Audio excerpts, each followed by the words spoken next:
Okay, good morning. So let us start today's lesson. We continue our lesson, so let me just remind you a little bit about what we had. Yes. So remember the last time we talked about the permutations with repetitions, yes? So hopefully you haven't forgotten things from that session. Let us see how this will go. So that was the main theorem we had, yes? If we have some objects, some of them are repeated. For example, you have n objects, not all of them are distinct, and one of them are of one kind, are of one type, and two of them are of the other type, and so forth until n sub k of them are of type k, so that when you add the number of types, it becomes the total number of objects you have, and then you are still want to count the number of total permutations using all these objects. In that case, the answer is not simply in factorial, it is in factorial divided by corresponding factorials related to the repetition of these different types, yes? Well, that was the idea. And we also solved one problem, for example, here.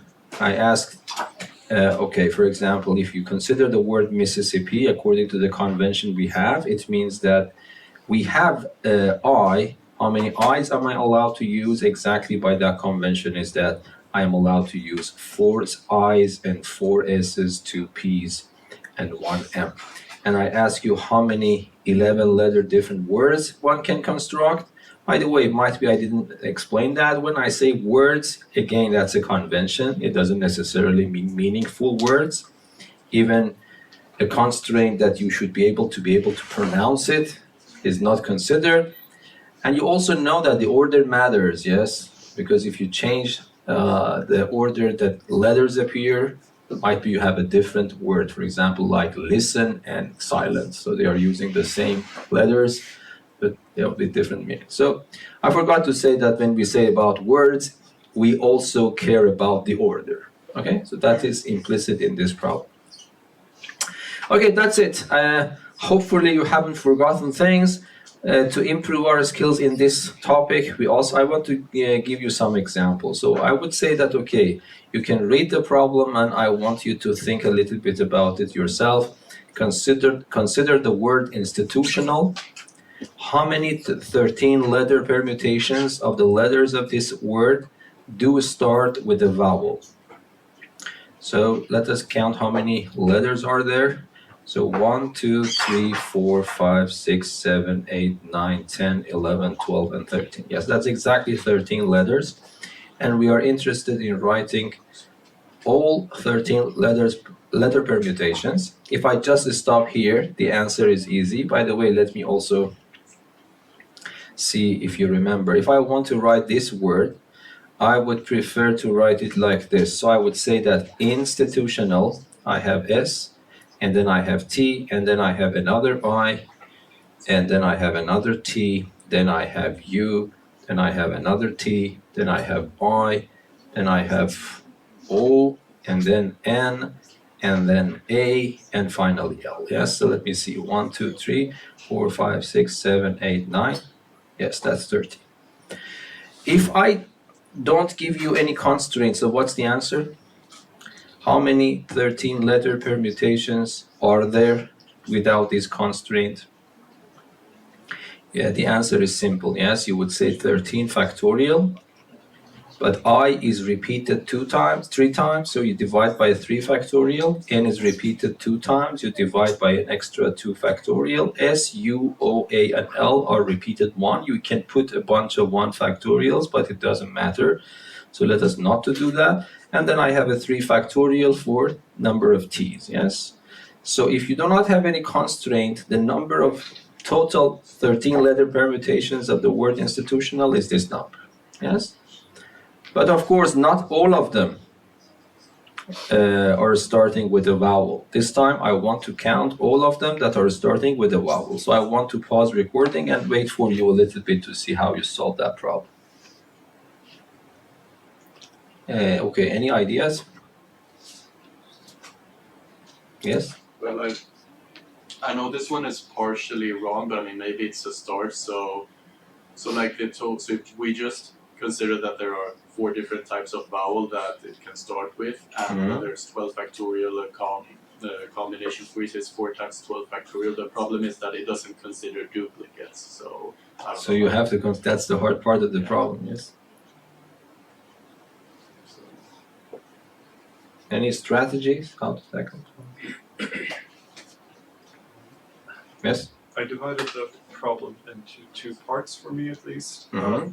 One scenario was that if the word would start with the letter I, and the other scenario if it starts with any other vowel. I think it's correct. So let me follow you. So we need 13 locations. 1, 2, 3, 4, 5, 6, 7, 8, 9, 10, 11, and 12, 13. Yeah, so we need 13 locations to fill up with these words, yeah, with these letters.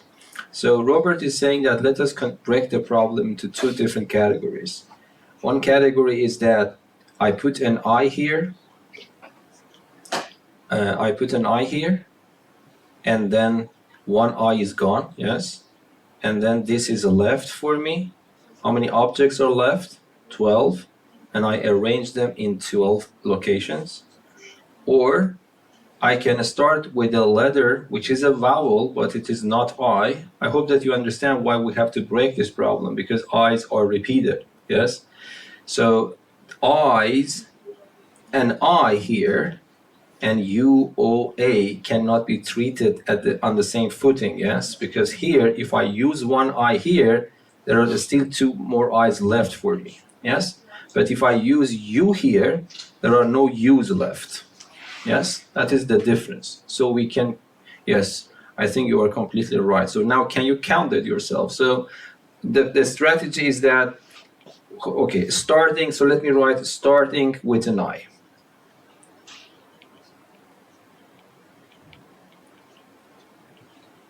With an I.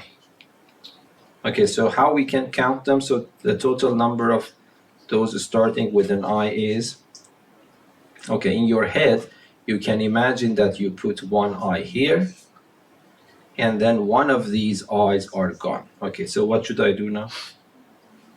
Well, you can think that there's 2 blocks. You have the one with the I, and then the second block, and there's only 12 letters left, and then you use the same method as okay, so do you know the numbers? Can you, so for example, what I write here, I would put a 12 factorial in the numerator, yes? Yes. Because there are 12 objects left for me. So you see, I am counting the number of ways that I can arrange the rest of the letters in the rest of the locations. Yes, that's the point. How many letters are left after one I is gone? There are 12 more letters left. But still some of them are repeated, so I cannot simply write 12 factorial. What can I write? I have to write 12 factorial. How many i's are left for me?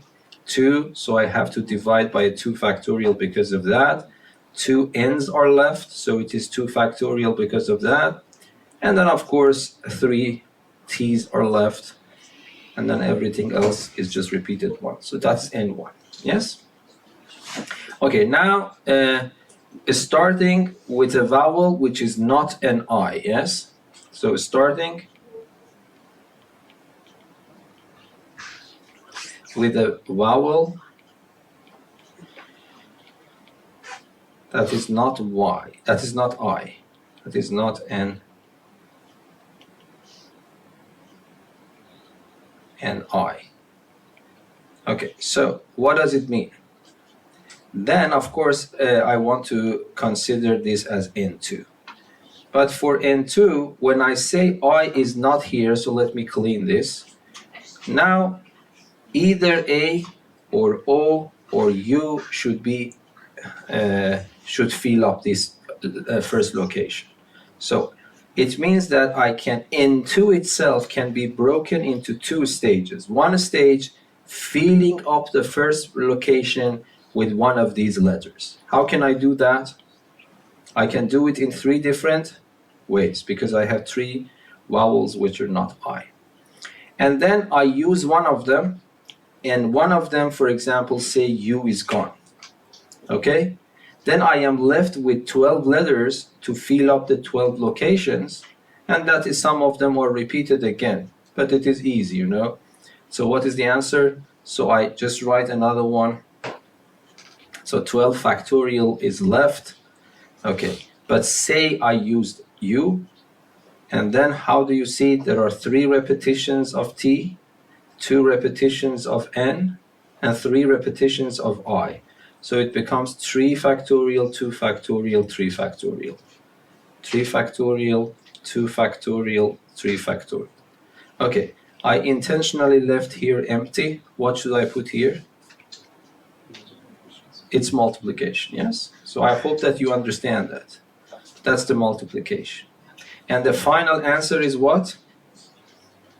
I got something here. I also got something here. Yes, so what is the final answer to the problem? We add them, yes? We have to add them, yes? Can I add? Yes, because there are no double counting problem. Yes, because there are no overlap. If I start with the I cannot simultaneously start with a vowel which is not I. So these parts are really not overlapping at all. So it means that yes, the answer is simply 12 factorial divided by 2 factorial, 2 factorial, 3 factorial, plus 3 times 12 factorial, 3 factorial, 2 factorial, 3 factorial. If you don't mind, let me simplify it. Not the final answer, but let us simplify this a little bit. So for example, do you agree with me that this 3 and that 3 factorial can be simplified to be a 2 factorial, yes? Because 3 over 3 factorial means 3 over 3 times 2 factorial, and this one and that one are gone, so I get 1 over 2 factorial. Do you agree? Yes. Yes? Okay. So I continue, copy and paste the first part. So 2 factorial, 2 factorial, 3 factorial. And then for the next one, I would just write 12 factorial as it is, but I would write 2 factorial, 2 factorial, 3 factorial. Yes? So I simplified this as I described. It becomes a 2 factorial in the denominator. But the good point is now that I have the same denominators here, so I can combine them. So what can I write? I can copy and paste the denominator as the common denominator, and then what happens, I have a 12 factorial, which is going to be added to another 12 factorial, so it becomes 2 times 12 factorial. Agree? But still I can go a little bit further because there is no difference between 2 factorial and 2. Yes, 2 factorial is just simply 2. So what I got is actually 12 factorial divided by 2 factorial, 3 factorial. So that's the final answer. I mean, this is simplified version of the final answer. If you want to, of course, you can find the final answer, but it is better to simplify. Might be you get the answer right, but when you see the faucet, they have written this final answer, and you might think that it is wrong, but it is not wrong, okay? I have another strategy to count the same problem. Let us see if it works or not. So what we do, so what I want to do, I want to count the number of vowels. So 1, 2, 3, 1, 2, 3. So I have 6 vowels. So I consider 6 alphas. Yes, 1, 2, 3, 4, 5, and 6 alphas. And I have 7 consonants. Yes, they are different, but let me consider 7 betas representing the consonants. Yes, 1, 2, 3, 4, 5, 6, and 7. Yes. Okay, you might say how this is related to the problem, but let us see how it works. So the number of alphas is the number of, that is the total number of vowels, and the number of betas is the total number of consonants, okay? If I ask you how many ways you can arrange alphas and betas, so how many permutations are there for this? This is extremely simple to count, yes? How can I calculate this? So what is the number of permutations? So let me try to write with a different color. If I can find a place to fill it here. Yes. Okay, so how many ways I can arrange these letters in a row? I would say that I have 13 factorial, yes, I have 13 factorial divided by what? 6 of them are alphas and 7 of them are betas, yes? So I arrange these alpha betas in these 13 locations. Some places are filled with an alpha, some places are filled with a beta, yes? And then what I want to do, whenever the locations are alphas are clear to me, now I will take the alphas out and distribute my vowels there. So do you understand what I mean? For example, let me just try to write something here. For example, one possible distribution is that I get an alpha here. Oh, I made a mistake, sorry, because I want to start with a vowel. So yeah, you should, yeah, sorry for that. I have to clean this. I have to start with a vowel. So I have to put alpha there. Okay, so I put one alpha here, whatever it is. And then what I do, I will start distributing the rest in the 12 locations. So how many ways I can do that? I can write it as 12 factorial divided how many alphas are left? 5, yes. And how many betas are there? 7, yes. So I put one alpha here. So let us momentarily ignore this. And one alpha is gone. Okay, and then I'm asking you, okay, I have a distribution of alphas and betas. For example, say that it is alpha and then beta and then double alpha and then beta, beta. So how many betas I have used? So I have a beta, for example, here. So far it is 4 and then it is 5, 6, and 7, for example. I don't know. Am I right? 1, 2, 3, 4, 5, 6, 7. Yes. And then the rest of it is with alpha. So do you agree this is one possible case? Yes? Yes. So I put one alpha here. 5 alphas are left and 7 betas are left. I distribute them here. Okay? Now the location of alphas are clear and the locations of betas are also clear. What I am asking you, now I take alphas out and fill them with vowels. And how many ways I can do that?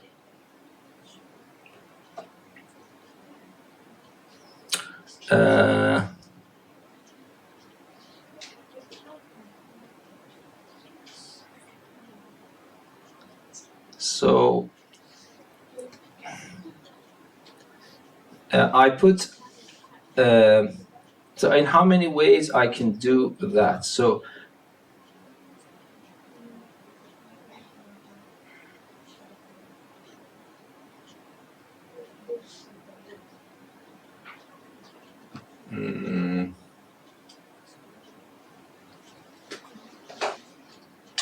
okay, no, I hope that this is going to work. Yes, yes. Now I understand. I have a still. If I ask you how many alphas you see, in total you have 6 alphas. And how many vowels you have? 6. You have 6. But you have started with alpha, so don't worry about putting the vowel in the first place, because you are supposed to take alphas out and put the vowels in. In how many ways you can do that? 5 factorial. No, be careful. So let me explain my strategy. Might be it is a little bit ridiculous way of counting, but this is also one way of thinking. I just want you to see that breaking the problem into these parts that Robert mentioned and I followed, this is completely correct. But might be there are some simpler ways to count sometimes. I want you to see and feel different strategies. So in this case, what I did, I chose alpha as the representative for any vowel. How many vowels are there? 6, so I have 6 alphas. And then I chose a beta as a representative for a consonant, yes? And how many of them are there? 7, yes? But so now I momentarily ignore my original problem and I ask myself in how many ways I can arrange these alphas and betas in 13 locations so that it starts with an alpha. This is a simple problem. If I want to start with an alpha, I put alpha in the first location, and there are 5 alphas and 7 betas left for me. I start arranging them. That's a very standard problem. It's not hard. I have 12 objects, 5 of them are of the same type, 7 of them are of the other type. So the answer is 12 factorial over 5 factorial, 7 factorial. Yes? Is that clear? Okay. Now what is happening is that you have a distribution of alphas and betas, but one thing is clear. This distribution starts with an alpha, because I myself put an alpha there. Yes? Now, after it is clear which locations are dedicated to alpha and which locations are dedicated to beta, my duty is now to arrange my vowels in the locations occupied with alpha. Okay? How many locations are occupied with alphas? 6. How many vowels I have? 6. I want to arrange these 6 objects in 6 locations, but some of my objects are repeated. Yes? So what's the answer? Can you tell me finally?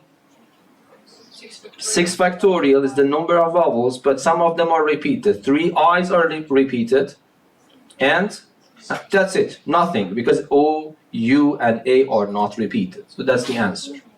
Yes? And now, after the vowels are placed in alpha's locations, now my duty is to arrange consonants in beta's location. How many beta's locations are there? 7. And how many consonants are left for me? 7. I want to arrange them. Yes? In how many ways I can do that? 7 factorial. 7 factorial is clear, but is there any repetition in consonants? Yes. N is repeating itself 2 times. Yes. And then T is repeating itself 3 times. Do you agree? Okay. Now, what is the operation between them? That's my answer. This is my guess.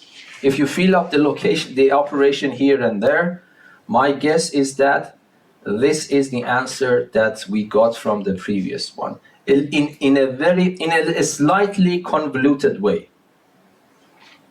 But I want you to train your brain to also have different strategies, you know. What Robert proposed is a very natural way of doing it. But sometimes doing things naturally does not work. You have to have a different strategy. This is one of those strategies. These are one of these tricks. What is the operation between them? Multiplication. It's multiplication, because if I stop here, the task is not accomplished yet. I have distributed alphas and betas, then what? That's not my problem. If I stop here, okay, alphas have also been replaced with vowels, but what about consonants? So I have to do all of them. So it means that that's a multiplication, yes? By the way, if I am right, I solved the problem just using multiplication principle. But in the previous problem, we used multiplication principle and addition principle, yes? Okay, let us see. Do you think that this number is the same number? Now, first of all, tell me, because usually we think that we are on the right track in combinatorics, and then we see that, okay, the answers does not match. First of all, do you believe what I described to you should work? Yes or no? You should be 100% yes or 100% no. Okay, because if you understood me, so I hope that my strategy works, because I don't see any flaws in that strategy. Yes? I made a representative for all vowels and consonants and start distributing them, but I have one constraint to start with an alpha, which is a very simple task. Yes? I did that, but then I had some locations for alphas. I took them off and replaced them with vowels. And then I have some locations filled with betas. I took them out and filled them with consonants. It seems to work. But the numbers are quite different, yes? So this number that you see here should be, in principle, simplified to that one. The risks of making mistake in this natural strategy is lower, because we just did it very naturally. This one, you might recount something, double count something. But if you are interested in these kinds of problems, I really recommend you have different strategies for solving the problem. Okay, do you think I can simplify that? By the way, this is not that hard. So first of all, this 7 factorial here and that 7 factorial are gone. Yes? So what can I do? 6 factorial and this 5 factorial can be simplified. Can you tell me what is left? 6 where? in the numerator, yes? Yes. Because 6 factorial means 6 times 5 factorial. But then this 6 and that 3 factorial is also gone. Because 3 factorial means 1 times 2 times 3. Yes? So what is left from the numerator? What is left from the numerator? 12 factorial. It's just 12 factorial, and what is left from the denominator? 2 factorial, 3 factorial. And that's the same answer. Yes? So it's a different strategy to solve the problem. It is not natural, but sometimes the hard problems, I remember when I was at your age, I like to think about these ways, different ways. Yes?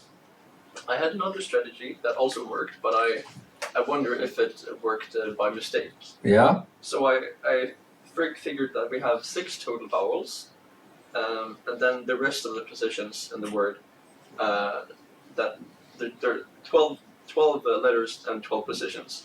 So 6 times 12 factorial. And then I divided that by all the factorials of this, that we have the same number. So 3 factorial, 2 factorial, 3 factorial. Okay, but 2 times 6 factorial is not 12 factorial. The answer is 12 factorial. No, 6 times 12 factorial is the numerator. Okay, The so denominator is 3 factorial, 3 factorial, 2 factorial. Then the 6 and the 3 factorial in the numerator and denominator are cancelled by each other. And then we have 12 factorial, 3 factorial, 2 factorial. okay, so that's hard for me to judge. May you repeat it again? So what's your strategy? So first I consider that we have 6 vowels for the first position of the word. 6 vowels for the first position, yes. The rest of the positions of the word can be any of them. So we have 12 positions and 12 No, the point letters. is that we don't have 6 options for the first location. No, because you are considering eyes differently. If you have thinking in that way, you can say that momentarily, I think that the eyes are different, and I will take care of that later. But when you say that I have 6 options for the first location, it means that you are considering eyes different. But then I divide that by the number of eyes. Yes, so let us do that. Okay, so you say that, okay, I consider eyes different. Yeah. Yes, and then I have 6 options for the first location. Okay, I put one of them there. Okay, and then? Well, the rest of the letters of the word, or can it be any of them? Any of them. So 6 times 12 factorial is the numerator. Then I divide that by all the ones we have the same of. We have 3 i's, so that's 3 factorial. Yes, 2 n's and 3 t's. I think it's also correct. Okay. Yeah. Because it was really fast. Yeah. Even faster than yours. Faster than that one and faster the first one. Yeah. It seems it is correct because you're considering eyes differently. Yeah. And then you say that the number of ways that I can arrange them, that I start with the vowel, is 6 times 12 factorial. Yeah. But in that case, I have to take care of the eyes that are not actually different. So, and then you say that, okay, because of that, I divided it by all the repetitions. 3 factorial for I, 2 factorial for n, 3 factorial for t. Yes. Yeah, it seems right. Or I have to think. Sometimes we have to think, but I think it's reasonable. Yeah, good. Could you like write it out so that we can see? So, okay. Can you just give me the answer? What I understood you said that you say 6 times 12 factorial and then divided by 3 factorial, 3 factorial because of i's. Yes. Yes, 2 factorial because of n, because of n, and then 3 factorial because of t. because of t. I think that's correct. So in principle, what you are doing, this part is the same as before. You are just dividing by 3 factorial because i's are not distinct. Yes. Yes. Yeah, I think it is correct. Yeah, it's correct. And then this one and that one are gone. That's much faster. Yeah. Or at least I don't see any flaws. Yes. Yeah. But we can. I will think definitely a little bit more about that because I have sometimes seen loopholes there. I don't see them, but I don't think there is a problem in this calculation. Yes. It's probably the best way. Thank you. It's much faster. Yes. Okay. Let us actually go to the next problem here now. There are 12 students in a classroom. The teacher wants to divide them into 4 groups, each consisting of 3 students. Yes? Number 1. If each group is supposed to work on one and only one problem out of 4 problems in different subjects, in how many ways can the teacher divide them? I know I wrote a lot because I want to make it clear what I mean. Yes, so we have 12 students. So let me just write and then I will click. So 12 students. What we are going to do, we are going to divide them into 4 groups, each containing 3 students. Yes? And then part 1 of the problem. The question is that how can the teacher actually make these groups if each group is supposed to work on one and only one problem out of 4 problems? So we have 4 problems, problem 1, problem 2, problem 3, problem 4. Yes? In different subjects, in how many ways we can do that? So we have 4 problems, we have 12 students. For example, I want to divide you into 4 groups, each group containing 3 students, and dedicate exactly one problem to one group. Yes? So for example, group 1 works problem 1, group 2 works with problem 4, something like that. In how many ways I can do that? Okay? And the second part of the problem, answer to the previous question, if all the students in all the groups supposed to work on the same problem. Yes? So assume that in the second part is that instead of having 4 different problems, I have just one problem and I want to make a competition. Yes? So I make 3 groups of 3, but you're supposed to work on the same problem. So for example, to see who is working faster or more efficiently. So these are 2 different problems. They are closely connected, but there's a difference between them. So the problem is clear, yes? What I'm going to do. So I want to wait for you and to see how many ways you can do that if you are the teacher. Yes? So, I don't know how to explain, but can you, how do I say it? Does the same group always have the same problem assigned to it? Or what I'm saying is, like, you have a group 1, group 2, group 3, group 4. Will group 1 always be working on problem 1? Or can you, like, switch them around? I don't know if that... No, I'm just asking you how many ways I can do that. So you need to imagine, the question is clear. Interpretation is on you. It's very clear, isn't it? I have 4 subjects, 4 problems on the table, and I have 12 students in front of me. In how many ways I can distribute the students in groups of 3 and assign them one particular task? It's just I'm thinking of a solution and it would need to consider that. No, I'm considering that. I want to consider all scenarios, but in groups of 3 and each group one problem. So I mean that even if you have the same groups of people, the same combination of people, you might have different assignments to those groups.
både pratat. Varje gång han fick utdragssätt i frågan med frågan. Där ska vi också.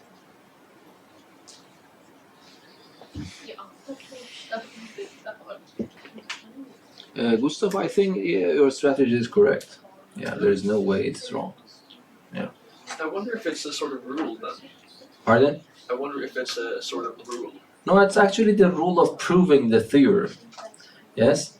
Because here I is only option repeated, so this method is actually working fine. If you remember when I wanted to prove the theorem, I momentarily give them indices. And then after that, I divide by some repetitions. Yeah, that's working. There's no, yeah, I think that's the best way actually. Thank you. You should start teaching that. Yeah, yes, I will, definitely. Okay, do you have any strategy? Yes. So, yeah, so I'm thinking if we visualized it by, like we do with words, by just putting a row, and then we can say that it's just a way to visualize. So we can say that it's 3 in each group. So the first 3 are in group 1, and the second 3 are in group 2, and so on and so on. So we can, and then. So the way you can combine that is 12 factorial, and then then the second part is... Just wait a little bit. I don't exactly understand how you can do that. So you said that the first 3, I put them in the first group. Yes. And call them group 1. Yes, that's how it works. Okay, group 1 is supposed to work on one problem 1 or problem 3 or whatever. Yeah, that's the second part I'm considering. So the second But part how you want to do that? Yeah, that's the second part. So you said it is 12 factorial. No, the first one. No, that's the first part. It's 12 factorial. Why?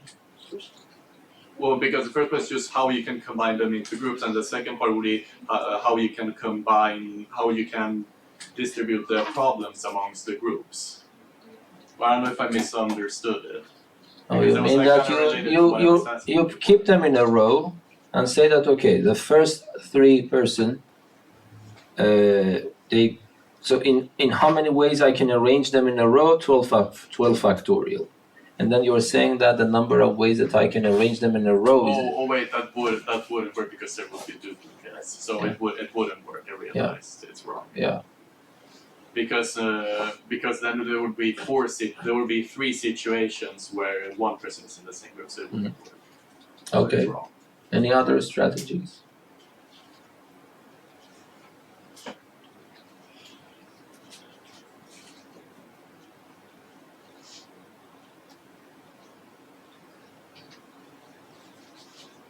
But think you're a teacher, you want to do that. Definitely you can do it. Yes? So for example, let us say that you don't want to receive any complaints from your students. No, I want to work problem 1, I want to work to problem 2. What do you do really? Just think, yeah, you have to be a little bit imaginative. So assume that you want to make it fair, so what do you do?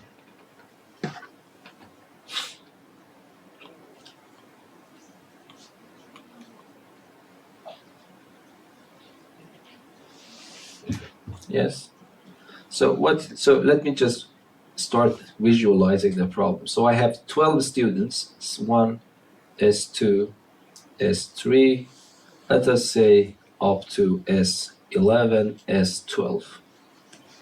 And I have 4 problems. Problem 1, problem 2, problem 3, problem 4. Okay, so you really want to distribute the problems to students. That's the same problem. So I mean, don't get confused by the way that the problem is stated. You want to distribute problems to students. Yes? How do you do that? So that they don't complain, I didn't want that problem, I wanted to work on the other problem. So what do? Do you have a plan for the students?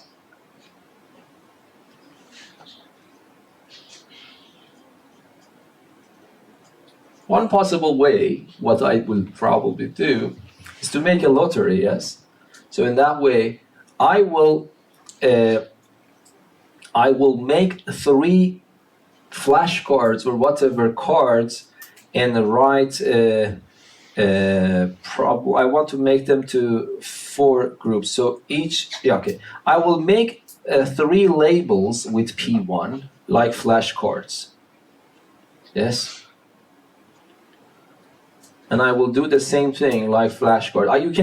You should cook up stories, you know, and then you have another one here, P4, and then you have another one, P4. So how many cards I have now? 12 cards, but 3 of them is labeled with P1, 3 of them are labeled with P2, and 3 of them finally are labeled with P4. I shuffle the cards and just distribute them in front of them. So what happens? 3 students will receive card with label P1. So they will be together working on problem P1. Is that understandable? So that's one way of imagining this. So it was more or less close to what you did. You arrange them in a row, but then you make a very harder strategy to yourself. Is that understandable? This is the case. Because how many labels P1 you have only 3 cards with label P1, you have 3 cards with label P2, up to 3 cards with label P4. Yes, so in total you have 12 cards. And then what you do, you ask the students to stand in a row, how they want to stand, that's up to them. So I don't care about that part, but I care about, and then I put the cards and these cards and shuffle them around, okay, and everything is random, then I will actually put them in front of their feet, for example. The student look at the card in front of that person and see that if it is P1, it means that that person should work on problem P1. If they receive P2, they should work on P2. But I hope that you understand that in this way, 3 students will definitely work on P1, and because there are 3 students exactly receiving P1, because there are only 3 P1 cards, yes? Okay, is that clear? So that is one way of doing it. And this is easier for us to count. Now, can you count? How can I do that? So I reduce my problem to a problem of arranging 12 cards in a row in which 3 of them are of type P1, 3 of them are of type P2, 3 of them P3, 3 of them P4. So how many ways I can distribute the cards in a row? You see, that's the standard combinatorial problem. It's permutation by repetition, isn't it? Because I have 12 cards, 3 of them are of that same type, 3 of them are of the second type, and etc. So the answer to the problem here is, I hope that it is understandable for you. It is 12 factorial, which is the total number of permutations of 12 cards, but because 3 of them are of type P1, I have to divide by a 3 factorial because of the repetition of P1 3 times. I have to divide by 3 factorial for repetitions of P2, 3 factorial, and 3 factorial, yes? Is that right? So the answer to this problem is 12 factorial divided by 3 factorial to power 4. So that's the answer to the first part of this problem. I hope you understand what is going on, yes? So this means that they have stated this problem in combinatorial books in different ways, distributing people in hotel rooms or something like that, but that's just a model example to have in your mind, yes? So here I want to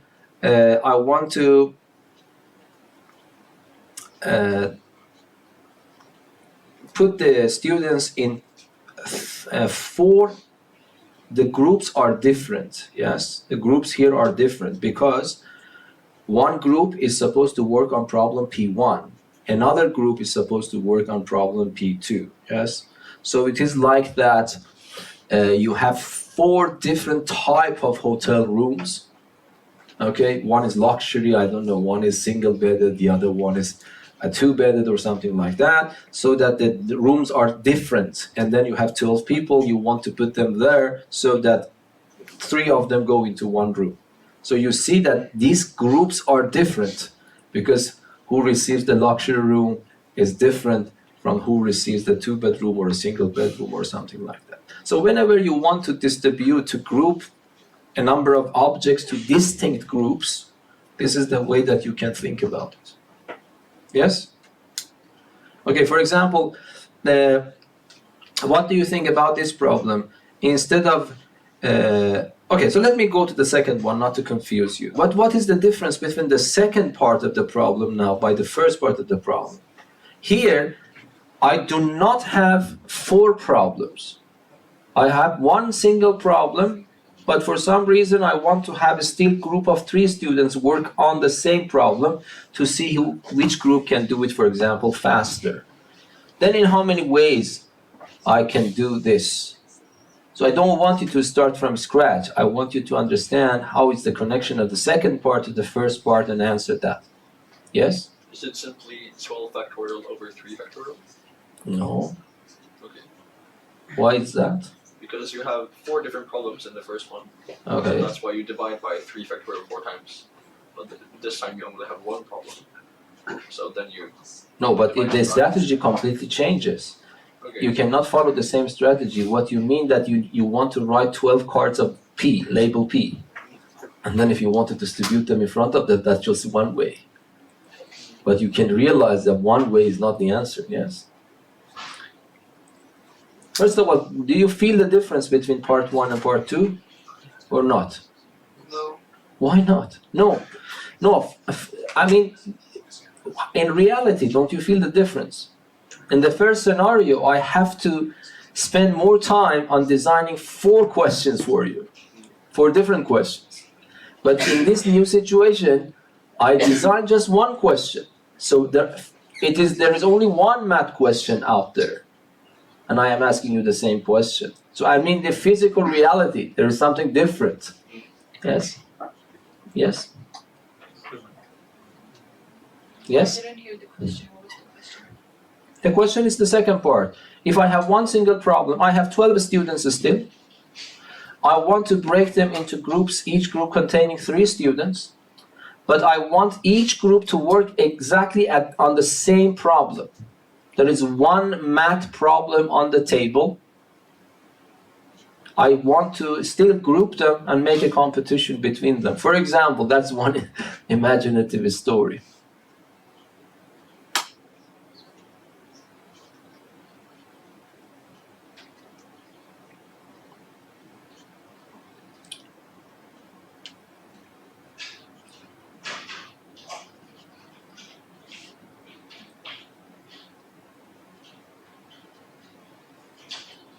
Do you feel any connection between part 1 and part 2? I want you to find the answer to the second part from what we got for the first part. It's not the same problem, but if you imagine correctly, you can find your answer by the calculation we made in the first part. Same group can have 4 different problems technically, or there's 4 different scenarios for every single job. 4 different ones. Yes? But in the second question, that same group can only have 1 problem, and therefore there is just 1 scenario where those 3 people. Okay, how it will affect the result. So let me try to visualize that. For example, let us talk about the first scenario. Okay, so we have this collection of students. Say, for example, I will label something P1 on top. I will label P2 here. I will label P3 here, and I label P4 here. So, for example, one simple case is that student S1, S2, S3 is in this. I'm talking about the first scenario yet, yes? So here I have S4, S5, S6, and here I have S7, S8, S9, and here I have what? I have S10, S11, and S12, yes? This is one possibility we considered in the first part. Do you agree? It means the students from number 1 to 3 got problem 1. This is one possibility, and the students 4 up to 6 got problem 2, etc., etc. Okay? But let me ask you one question. Do you think this situation is also possible in the first case? And did we count it another time, or that is the same thing? We counted this situation the same thing. S2, S3, S7, S8, and S9, and then S10. I just want you to understand what is going on, S12. So my question for you is that hopefully you, by looking at this diagram, I'm just talking about the first case yet, you realize that these students got problem P1 to work on, these students got problem P2, these students got problem P3, and these students got problem P4. Yes? My question for you is that, do you think we counted these scenarios separately, or we didn't count them separately in the first scenario? Because here, a student S4, S4, S5, S6 got problem P1, and a student S1, S2, S3 got problem P2, either though I haven't changed anything here. Do you agree that this is a new scenario in the previous case? Yes? That is not the same scenario, because even though these people got the same problems, but still the combination is different. Yes? Yes or no? Okay. But now, so you see that when I have this combination, I still can keep the combination of peoples the same, but start changing the location of groups. I will get the same situation. I get a new situation that I have to count. Yes? Okay. So can you tell me, if I do not want to touch the combination of students, I mean S1, S2, S3 should be together all the time, S4, S5, S6 be together all the time, how many situations I have? So say I decide to put these students in one group, these students in one group, these students in one group, and these students in one group. But still, I can assign different problems to the same combination of people. Yes? So can you tell me, if I consider all these shufflings between problems with the same combination of people, how many ways I can do that? I do not want to touch the combination of people, but I want to change the problems that I assign to the same group of people. In how many ways I can do that? Yes? 4 factorial. 4 factorial, yes, because you can consider these as distinct objects and these are distinct positions. I want to shuffle them. So 4 factorial. So this is 4 factorial. Okay? So I can go 4 factorial down. And then I change the grouping, the combination of people, still I can go 4 factorial down. Yes? But now if I label the same problem, also look at here, if I put all of them with P, do you think there is a difference between the first row and the second row? Okay, do you understand there is no difference? If I have 4 problems, even though the combination of people are not changed, but still I am facing a new situation because the problem is changed. Yes, do you agree with me? Okay, but if I put the P's here, I shouldn't count this one and this one as 2 different things because they are the same thing. Yes? In the second scenario, what matters is just the combination of people in a group. In the first scenario, not only the combination of people are important, but which problem is assigned to which group is also important. Okay? So now, and then you told me the depth is how much? 4 factorial for each combination. Okay, so then what the answer for the second part is? The initial one divided by 4. What divided by 4 factorial? Yeah, exactly. Yes, exactly. So the answer to the second part is just the same answer, which is 3 factorial to the power of 4, but I have to divide by a 4 factorial. Because all these 4 factorials that were counted separately in the first scenario, all of them should be considered one possibility. Yes? Is that understandable? So yeah, you need to think it. This is not that hard. It's not hard at all. Why is it divided by? So why should I do that? Because so it is clear that the number of items in the second one should be less. Yes, because the first one you had 2 degrees of freedom. You had 1 degree of freedom to arrange the combination of people. And then, after the people are decided about, you have to also distribute problems to them. Okay, but in the second case, you just find the combination of people. So this is the answer for the second problem? Yes, that's the answer for the second part. You just have to divide by 4 factorial. Yes? Yeah, might be it's a little bit subtle, but it is not hard if you think about it. So that is, by the way, exactly what I described. This is the way that I think. So I ask you, in the first scenario, do you count this once and this combination second time? The answer is yes.